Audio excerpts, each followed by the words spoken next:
Hey everyone, welcome back to the channel. If you're planning a trip to Santorini and wondering how to organize your days, this video is for you. Today, we're going to show you the perfect Santorini itinerary so you can make the most of your time on the island. From iconic villages and sunsets to unique experiences like the volcano and hidden spots. Whether you have 3 or 4 days in Santorini, this guide will help you plan everything step by step. And before we start, don't forget to subscribe if you enjoy travel guides and tips like this. Also, check out the links in the description. You'll find useful tools to plan your trip, including travel insurance, car rentals, scooters and quads in Santorini, plus activities and excursions with a 5% discount using our code on the app. Before we jump into the itinerary, let's quickly talk about how many days you actually need in Santorini, because this can really change your experience. If you only have 1 or 2 days, Santorini can still be worth it, but mostly if you're just passing through, for example on a cruise. In that case, you only have time to see the highlights like Fira and Nea, maybe catch a sunset, and that's pretty much it. But if you really want to experience the island properly, we highly recommend staying at least 3 to 4 days. That gives you enough time to explore the main villages, enjoy a few sunsets without rushing, and also experience places like the beaches or the south of the island. Now, if you have 5 to 7 days, that's where Santorini becomes much more relaxed and enjoyable. You can slow down, revisit your favorite spots, discover less touristy villages like Pyrgos, try more restaurants, and even add experiences like boat tours, wine tastings, or sunset dinners without feeling rushed. So, in short, 1 to 2 days is just a quick stop, 3 to 4 days is ideal for most travelers, and 5 to 7 days is perfect if you really want to enjoy the island at a slower pace. Now let's get into the itinerary.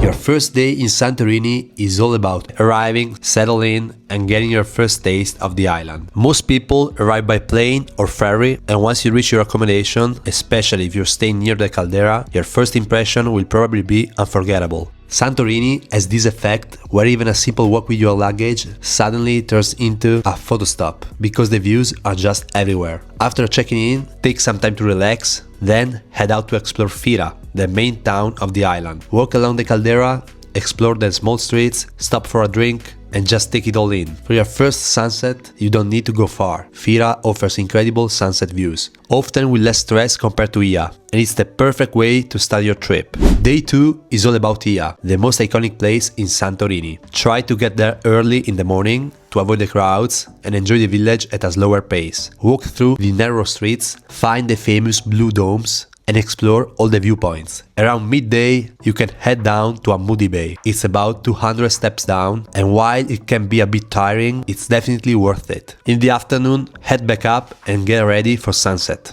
Now, Oia is the most famous sunset spot on the island, but it also gets extremely crowded, so either arrive early to secure a good spot or book a restaurant with a view in advance. Alternatively, you can enjoy sunset from other viewpoints nearby for a more relaxed experience. Day 3 is perfect to explore the southern part of Santorini, which feels very different from the caldera villages. Start your day at the Akrotiri archaeological site, one of the most important historical places on the island. This ancient city was buried by a volcanic eruption and is incredibly well preserved, often compared to Pompeii. After that, head to Red Beach, one of the most unique landscapes in Santorini, with its red cliffs and volcanic sand. If you want a more relaxed beach experience, you can also visit places like Perissa or Camari, which are much more accessible and great for spending a few hours by the sea. This part of the island gives you a completely different perspective, less about views and more about nature and history.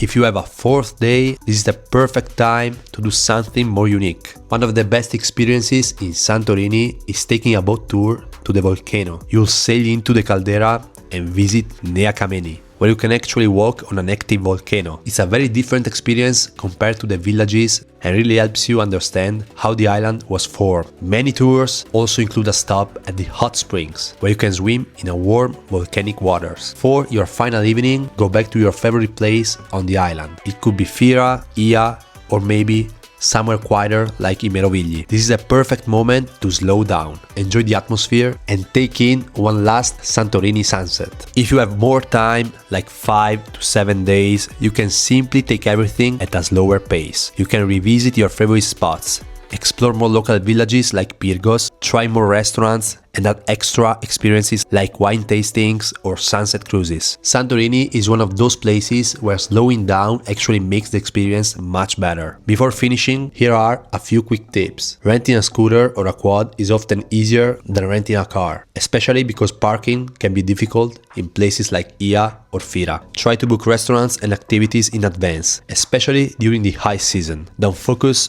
only on Oia because there are many incredible viewpoints all around the island. And most importantly, remember that Santorini is not really about beaches. It's about views, atmosphere, and unique landscapes. So that's the perfect Santorini itinerary. This plan gives you a mix of the most iconic places, unique experiences, and more relaxed moments without rushing too much. If you found this video helpful, make sure to give it a thumbs up and let us know in the comments how many days you're planning to stay in Santorini. And if you've already been, feel free to share your own tips below. Don't forget to subscribe and turn on notifications for more travel guides and tips. Thanks for watching, and we'll see you in the next one.